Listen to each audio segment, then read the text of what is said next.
اهدنا الصراط المستقيم.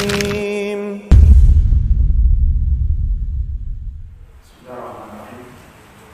Assalamualaikum warahmatullahi wabarakatuh. Innal hamdalillah nahmaduhu wa nasta'inuhu wa nastaghfiruh wa na'udzu billahi min shururi anfusina wa min sayyiati a'malina. May yahdihillahu fala mudilla lahu wa may yudlil fala hadiya lahu. Asyhadu an la ilaha illallah wahdahu la syarika lahu wa asyhadu anna Muhammadan abduhu wa rasuluh sallallahu alaihi wa ala alihi wa sahbihi wa man tabi'ahum bi ihsan ila yaumiddin wa sallama tasliman katsira. Amma ba'd. Al-ikhwa wal akhwat, a'azzani Allah wa iyyakum.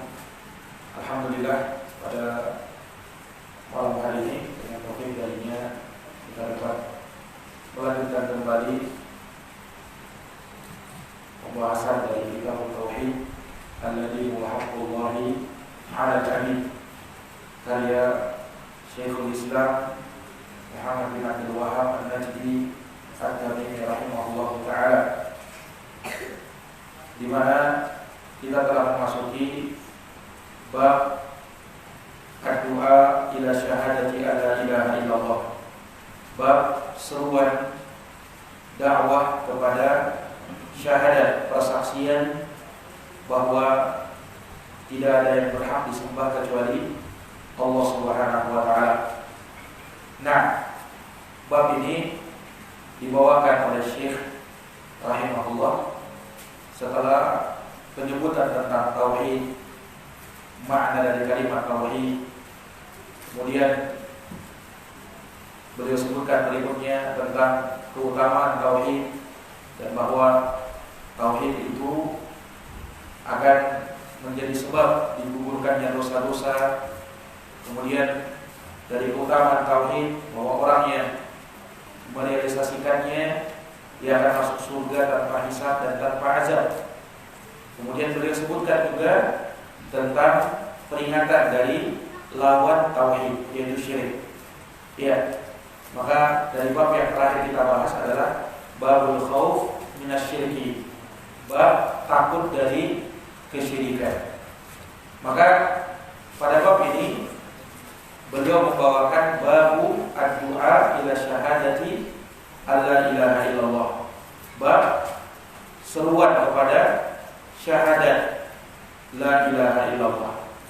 Dan ini sebagaimana dikatakan oleh para ulama, ini sebagai wujud syukur akan nikmat ketika Allah Subhanahu wa taala menanamkan tauhid pada diri seseorang, bisa mengamalkannya dan menerapkannya dalam kehidupannya.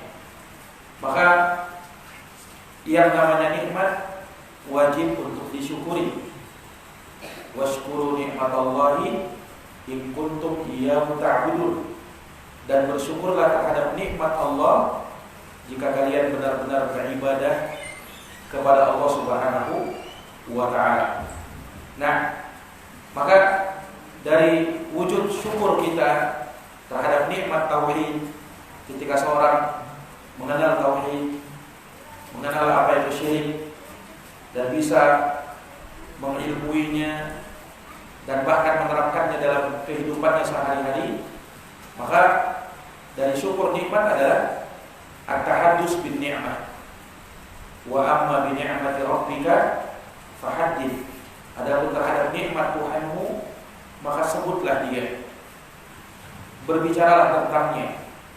Iya, bergembira dengan nikmat yang Allah Subhanahu wa taala berikan tersebut. Iya, yang mana dia merupakan nikmat yang besar yang Allah berikan kepada kita ketika kita dapat mengenal apa itu yang menjadi tujuan hidup kita, yaitu mentauhidkan Allah Subhanahu wa taala di dalam ibadah, mentauhidkan Allah Subhanahu wa taala di dalam ibadah. Maka sebagai bentuk syukur kita tidak menginginkan kebaikan itu hanya terbatas pada diri kita sendiri. tetapi juga kita menginginkan agar kebaikan itu bisa tersebar luas, bisa dirasakan pula oleh orang lain. Maka bagaimana caranya? Ajak mereka kepada tauhid, seru mereka kepada tauhid, dakwahi mereka untuk mengenal tauhid. Maka bab ini beliau bawakan sebagai bentuk wujud syukur kepada Allah Subhanahu wa taala yang telah memberikan pemahaman kepada kita apa itu tauhid dan apa itu lawan dari tauhid, yaitu syirik kepada Allah. Maka tidak sempurna hal tersebut sebelum kita mendakwahkannya. Sebagaimana yang dituntut dari orang yang berilmu untuk beramal untuk dirinya sendiri.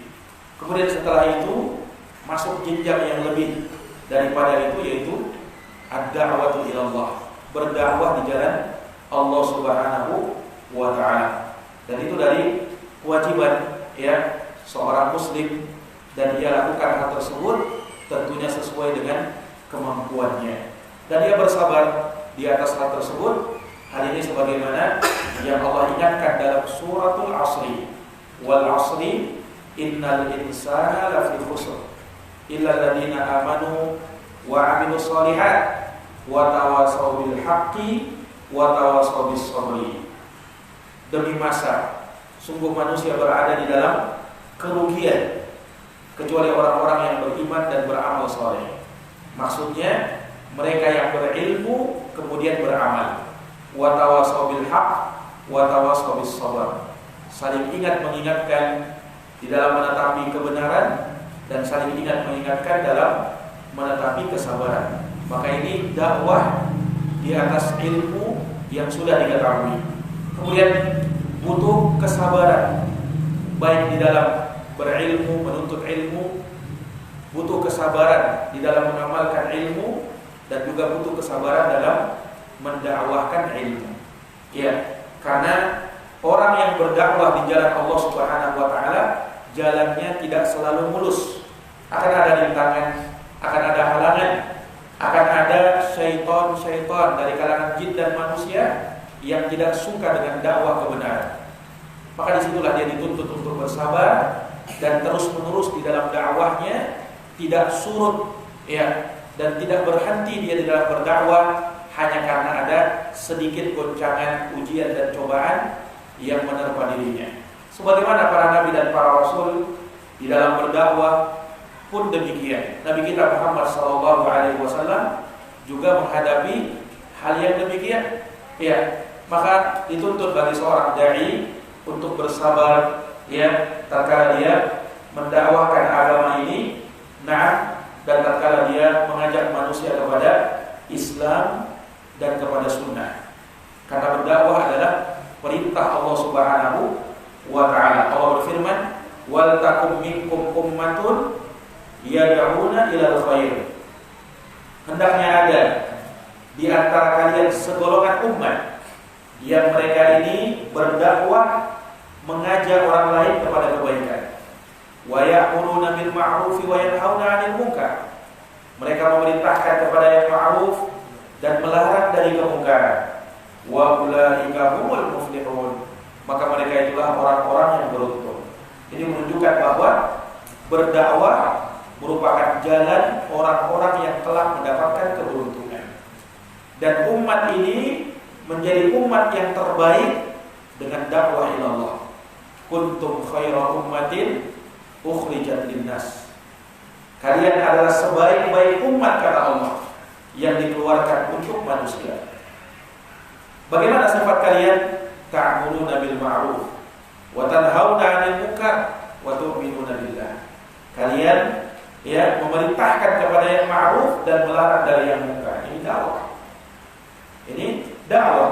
Dakwah itu berputar pada ajakan kepada kebaikan dan larangan dari kemungkaran.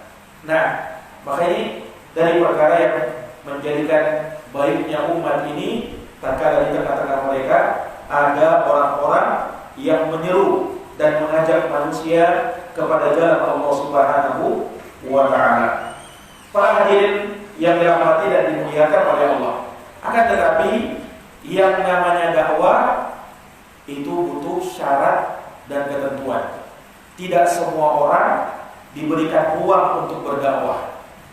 Nah, akan tetapi ada ketentuan, ada syaratnya, ya, sebagaimana yang dijelaskan di sini oleh Syekh rahimahullah taala. Di dalam bab ini, Syekh akan membawakan satu ayat dan dua hadis yang beliau sebutkan dalam bab ini. Kita akan bacakan. Wa qaulullahi ta'ala, firman Allah Ta'ala, qul hadhihi sabili ad'u ila Allahi ala basiratin ana wa man ittaba'ani wa subhanallahi wa ma ana minal musyrikin. Surat Yusuf ayat 108.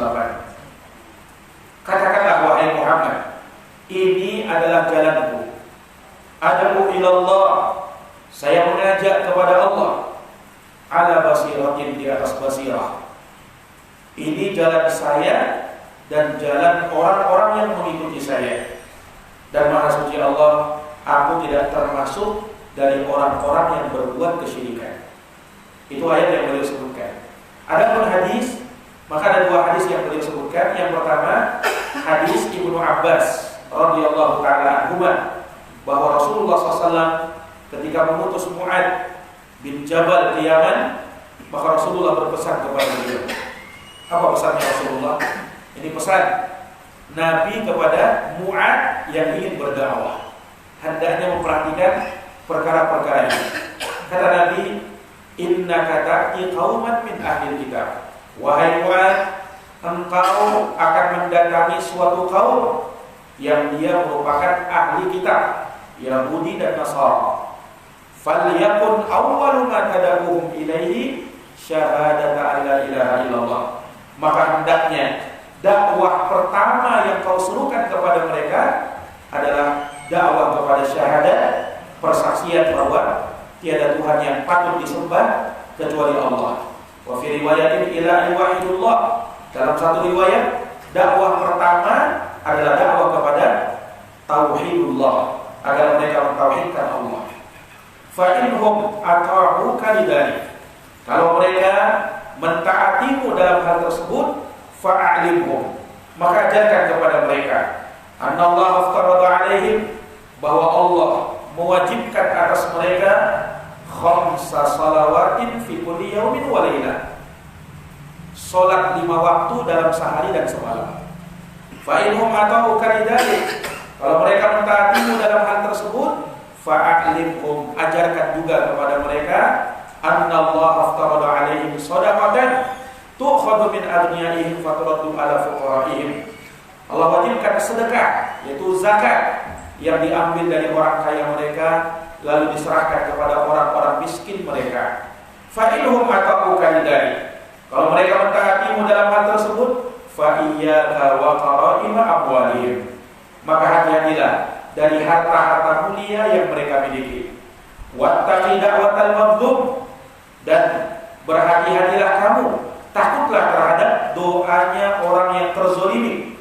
Fa innahu laisa bainahu wa bainallahi hijab, sebab tidak ada antara dia dengan Allah Subhanahu wa taala doanya tersebut, ya, tidak ada antara dia dengan Allah penghalang. Artinya doanya mereka terkabulkan. Akhrajahu, hadis ini dikeluarkan oleh Bukhari dan Muslim. Ini hadis pertama yang beliau bawakan.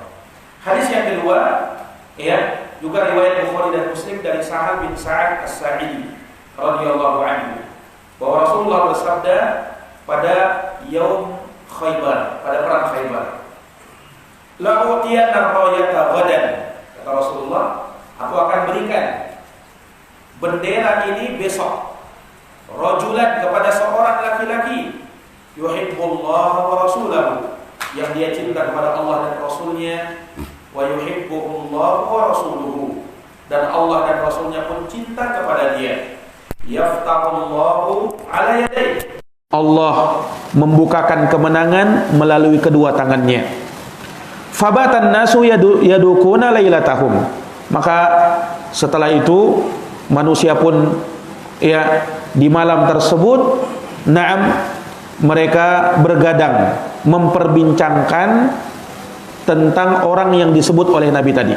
Ayyuhum yu'taha, siapa yang diberi oleh Nabi bendera itu, betapa besar keutamaannya. Falamma asbahu, maka ketika tiba pagi hari, gadau ala Rasulillah SAW, maka mereka pun bergegas, ya, menemui Rasulullah, menghadap Rasulullah. Kulluhum yarju ayyutaha, semua dari mereka berharap agar dialah yang diberikan bendera perang tersebut. Faqala, maka Nabi bersabda, aina Ali bin Abi Talibin, di mana Ali bin Abi Talib? Faqila huwa yashtaki ainaihi, maka dikatakan kepada beliau, dia sedang sakit matanya. Ali sedang sakit matanya ketika itu. Fa arsalu ilaihi, maka mereka pun mengutus seseorang kepadanya, ya, agar membawanya kepada Rasulullah SAW. Fa utiyabih, maka didatangkanlah Ali bin Abi Thalib. Fa basaqa fi ainai, maka Nabi pun sedikit meludah pada kedua mata Ali bin Abi Thalib. Wa da'alahu, lalu mendoakan Ali. Fa bara'a, hingga sembuh beliau. Ka'allam yakun bihi waja', seakan-akan tidak ada bekas sakit padanya. Fa'atahur rayah, maka ternyata Nabi memberikan bendera itu kepada Ali bin Abi Thalib, bendera perang. Faqala, lalu Rasulullah berpesan kepada Ali, umfut ala rislika hatta tanzila bisahatihim, hendaknya kamu, ya, apa namanya, pelan-pelan, ya, bergerak hingga engkau tiba di tempat mereka. Tsumma da'uhum ilal Islam, lalu serulah mereka kepada Islam, ajak mereka kepada Islam, dakwahi dulu. Wa akhbirhum, dan kabarkan kepada mereka, bima yajibu alaihim, akan apa yang wajib atas mereka, min haqqillahi ta'ala fihi, tentang hak Allah Subhanahu wa taala di dalamnya. Kemudian kata Nabi, fa wallahi, demi Allah, la ayyahdiyallahu bika rajulan wahida, andaikan Allah memberikan hidayah kepada seseorang karena sebab kamu, khairun laka, niscaya itu lebih baik bagimu, min humrin na'am, dari onta merah. Ya, hadis ini, ya, diriwayatkan oleh Bukhari dan Muslim. Yadukuna ay yakhuduna. Nah, ikhwani fiddin, a'azani Allah wa iyyakum. Maka ini keterangan-keterangan yang beliau bawa di dalam bab ad-du'a ila syahadati alla ilaha illallah, bab seruan dan ajakan kepada syahadat, persaksian bahwa tiada Tuhan yang patut disembah kecuali Allah Subhanahu wa taala. Maka insyaallah taala akan kita bahas, ya, satu demi satu dari pendalilan yang beliau sebutkan di sini, ya, yang mana di dalamnya berisi tentang faidah-faidah yang sangat banyak dari seruan dan ajakan kepada kalimat tauhid, kalimat la ilaha illallah. Nah, ayat yang beliau bawakan di awal pembahasan yaitu firman Allah Subhanahu wa taala di surat Yusuf ayat 108. Qul hadhihi sabili ad'u ilallahi ala basiratin. Katakan wahai Muhammad, hadhihi sabili, inilah jalanku. Jadi ayat ini, ya, ditujukan kepada Nabi kita Muhammad SAW. Qul ya Muhammad, katakan wahai Muhammad, hadhihi sabili, inilah jalanku. Inilah jalanku. Apa yang diisyaratkan di sini yaitu apa yang dibawa oleh Nabi. Hadhihi sabili, inilah jalanku, maksudnya inilah yang aku bawa, inilah ajaranku, inilah jalanku. Inilah jalanku. Allah Subhanahu wa taala menyebutkan di dalam ayat ini bahwa jalan Allah Subhanahu wa taala dalam bentuk mufrad, tunggal. Sabil itu bentuk mufrad, ya, bentuk tunggal, jamaknya subul. Kalau subul jalan-jalan, kalau sabil mufrad, tunggal dia. Qul hadhihi sabili, Katakanlah, inilah jalanku, satu jalan saja. Kata ulama, ini menunjukkan kepada kita bahwa jalannya Allah itu satu dan tidak berbilang. Jalannya Allah Subhanahu wa taala itu satu dan tidak berbilang. As-siratul mustaqim, jalan yang lurus itu cuma satu, tidak berbilang. Sementara kalau kesesatan itu disebut dalam bentuk jamak. Dalam Quran surat Al-An'am 153 Allah berfirman, "Wala tattabi'us subul." Dan jangan kau ikuti subul. Subul jamak dari sabil. Jangan kau ikuti jalan-jalan yang menyimpang itu. Kenapa? Fatafarraqa bikum an sabili. Sebab jalan-jalan yang menyimpang itu akan memecah belah kalian dari jalannya Allah. Sabil, dari jalannya Allah. Menunjukkan bahwa jalan kesesatan itu banyak, sementara jalan kebenaran cuman satu. Nah, makanya Rasul sallallahu alaihi wasallam dalam hadits yang sahih pernah menggaris satu garis di hadapan para sahabat. Garis yang lurus. Setelah itu beliau buat garis di kanan dan kirinya. Garis di kanan dan kirinya. Kemudian beliau bersabda, "Hada sabilullahi mustaqima." Inilah jalan Allah yang lurus. Yang beliau garis lurus tadi. Wa hadhihi subul. Sementara ini adalah jalan-jalan yang sangat banyak di kanan dan kirinya yang menyimpang tadi, ya. Laisa minha sabilun illa wa fihi syaitanun yad'u ilaihi. Tidak ada satupun jalan pada jalan-jalan itu melainkan ada syaitan yang menyuruh kepadanya. Kemudian Nabi membaca ayat wa anna hada sabilullahi mustaqima, dan bahwasanya inilah jalanku yang lurus, fattabi'u, maka ikutilah dia, wala tattabi'us subul, dan jangan kalian mengikuti jalan-jalan yang lain, fatafarraqa bikum an sabili, sebab jalan itu akan memecah belah kalian dari jalannya Allah. Nah, di sini kita dapatkan faedah bahwa jalan kebenaran itu satu dan tidak berbilang. Makanya masyhur dari ucapan para ulama kita, al-haqqu wahidun la yata'addad. Kebenaran itu satu dan tidak berbilang. Yang namanya al-haq itu satu saja, tidak berbilang. Nah, ini para jamaah sekalian yang dirahmati dan dimuliakan oleh Allah Subhanahu wa taala. Sebab kenapa? Sebab kebenaran itu bersumber dari Allah yang Maha Satu. Allah yang Maha Esa. Nah, dan Allah turunkan jalan yang bisa mengantarkan kepada Allah, yaitu Quran dan hadis Nabi sallallahu alaihi wasallam. Al-Quran Allah turunkan sebagai petunjuk dan hidayah bagi kita. Kemudian tidak sampai di situ, Allah utus lagi Nabi kita Muhammad SAW untuk menjelaskan Quran itu. Sehingga Quran ya butuh kepada hadisnya Nabi SAW untuk menjelaskan makna yang ada di dalamnya. Nah, untuk menjelaskan makna yang ada di dalamnya. Maka sekali lagi, jalan kebenaran itu satu, sementara jalan penyimpangan itu banyak. Nah, disebutkan di dalam Al-Quran, Allah berfirman, yahdi bihillahu manittaba'a ridwanahu subulas salam. Allah memberi hidayah dengannya siapa saja yang mengikuti keridhaan Allah subulas salam, kepada jalan-jalan keselamatan. Di sini dibawakan dalam bentuk jamak, subulas salam, jalan-jalan keselamatan. Ini tidak dipahami bahwa jalan kebenaran itu menjadi berbilang. Tidak.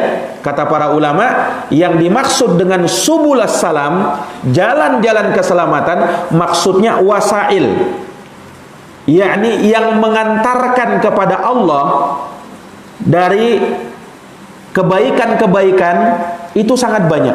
Kebaikan-kebaikan itu, yakni apa yang Allah syariatkan. Ya, makanya di sana ada solat, itu yang bisa mengantarkan kepada surga Allah, yang bisa mengantarkan kepada Allah. Ada zakat, ada puasa, ada haji, ada birrul walidain, ada silaturahim, dan masih banyak lagi amal soleh. Jadi amal soleh itu berbilang, tetapi ya tetap dia mengarah kepada satu, tetap mengarah kepada yang satu, yaitu Allah Subhanahu wa ta'ala. maka tidaklah bertentangan hal tersebut.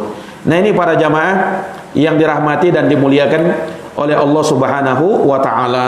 Maka Allah Subhanahu wa taala menyebutkan qul hadhihi sabili, katakanlah sesungguhnya inilah jalanku. Menunjukkan kepada kita bahwa agama ini sudah ada jalannya.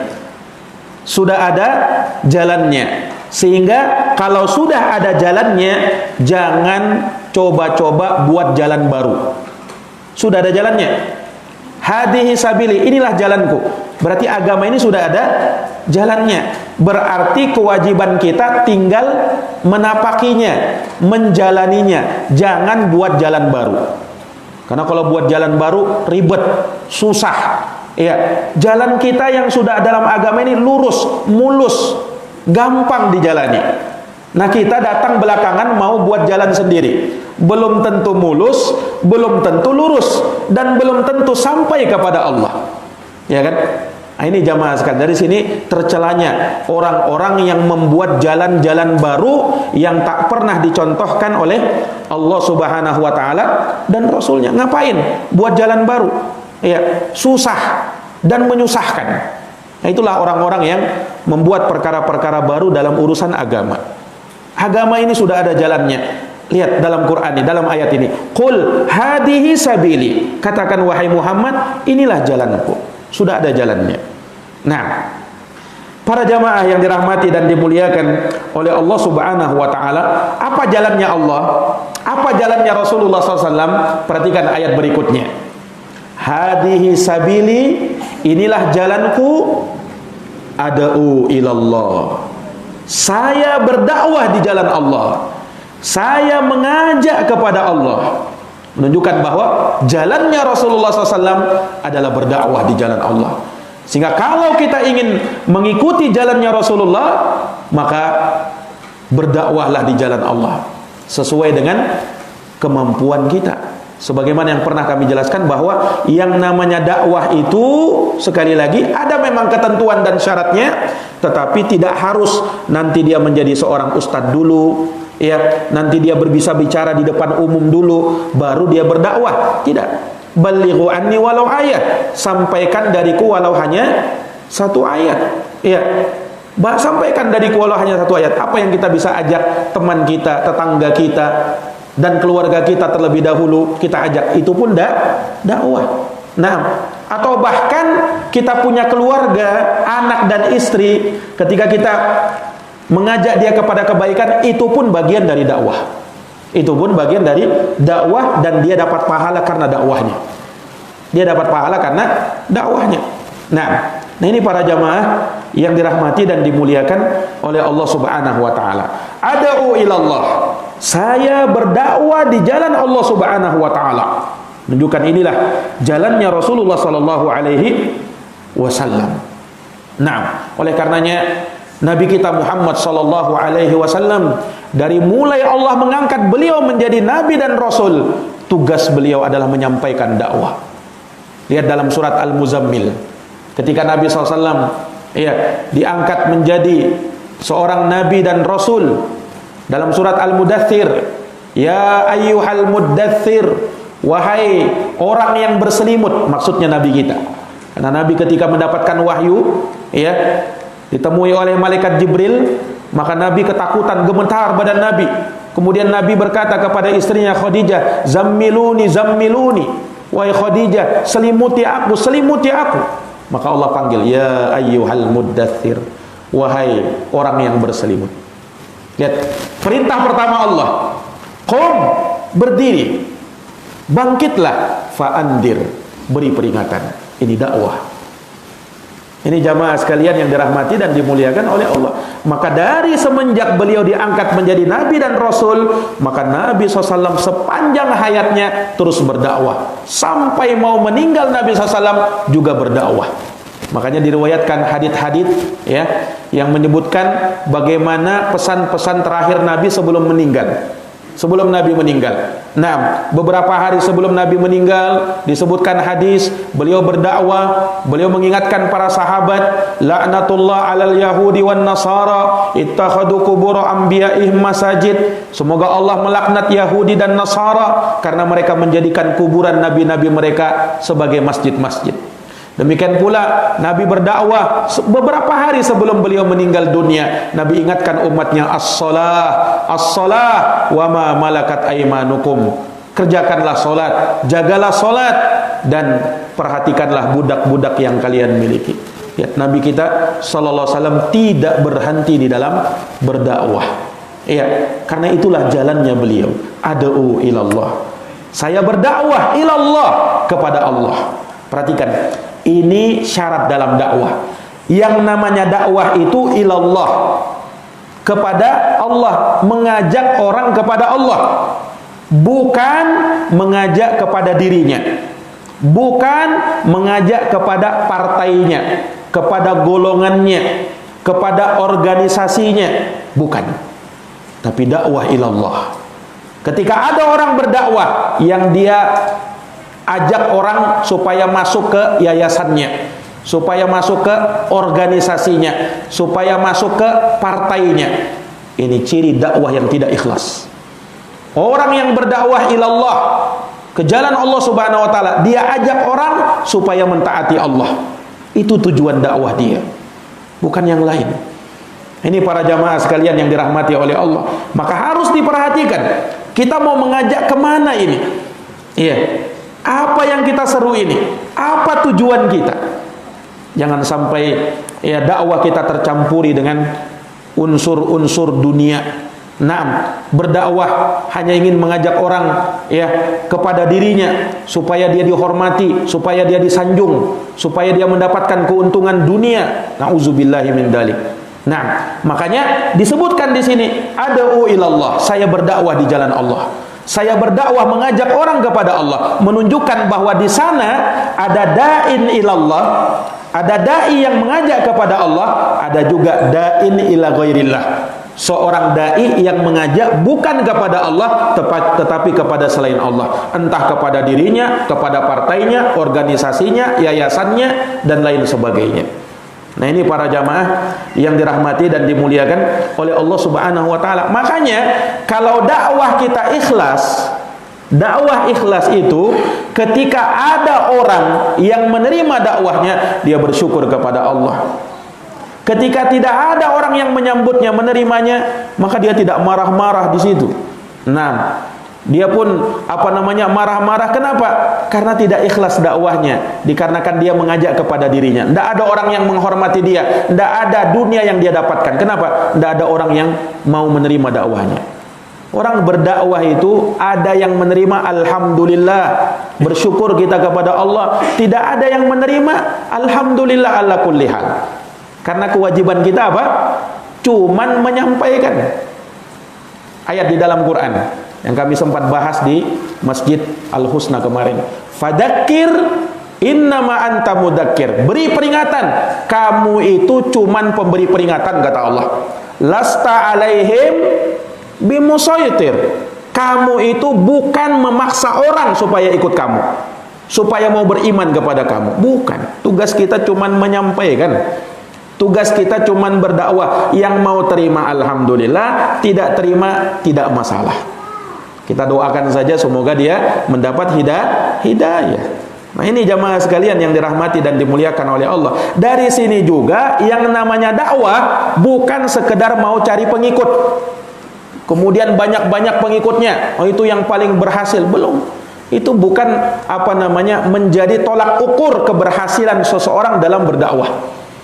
Orang berdakwah itu tolak ukur keberhasilannya, lihat apa yang dia sampaikan, apakah masih sesuai dengan Quran dan Sunnah atau tidak. Kalau yang dia sampaikan tidak sesuai Quran dan Sunnah, walaupun pengikutnya banyak, gagal dalam berdakwah. Tetapi kalau ada orang yang berdakwah, dakwahnya sesuai dengan tuntunan Quran dan Sunnah, tetapi yang mendengar dia cuma 1-2 orang, cuma sedikit jamaahnya, maka itulah dakwah yang berhasil. Sebagaimana dulu para nabi dan para rasul, ya, mereka berdakwah, tapi pengikutnya berapa orang? Lihat Nabi Nuh alaihissalam berdakwah selama 950 tahun. Pengikutnya cuman yang naik perahu saja. Menunjukkan tidak banyak. Bayangkan 950 tahun berdakwah Nabi Nuh alaihissalam. Lebih-lebih lagi Nabi pernah melihat, ya, dalam peristiwa Isra dan Mi'raj, ada Nabi, kata Rasulullah, pengikutnya cuma 3-9 orang. Ada Nabi pengikutnya cuma 1-2 orang. Bahkan ada Nabi pengikutnya tidak ada. Padahal Nabi ini berdakwah. Nah, bukan salah mereka dalam dakwah, sudah benar dakwanya, tetapi mereka yang memang tidak ada yang mau menerima hidayah ketika itu. Tidak ada masalah. Dan mereka sudah menyampaikan kewajibannya. Fadzakir innama anta mudzakir. Sampaikan, beri peringatan. Engkau hanya pemberi peringatan. Lasta alaihim bimusaitir. Kamu bukan orang yang memaksa orang untuk beriman. La ikraha fid din. Dalam agama ini tidak ada paksaan. Kita sekedar menyampaikan. Yang memaksa itu bukan tugas kita. Iya, yang memaksa itu bukan tugas kita. Kita cuman menyampaikan. Kita cuman menyampaikan. Nah, ini para jamaah yang dirahmati dan dimuliakan oleh Allah Subhanahu wa taala. Baik.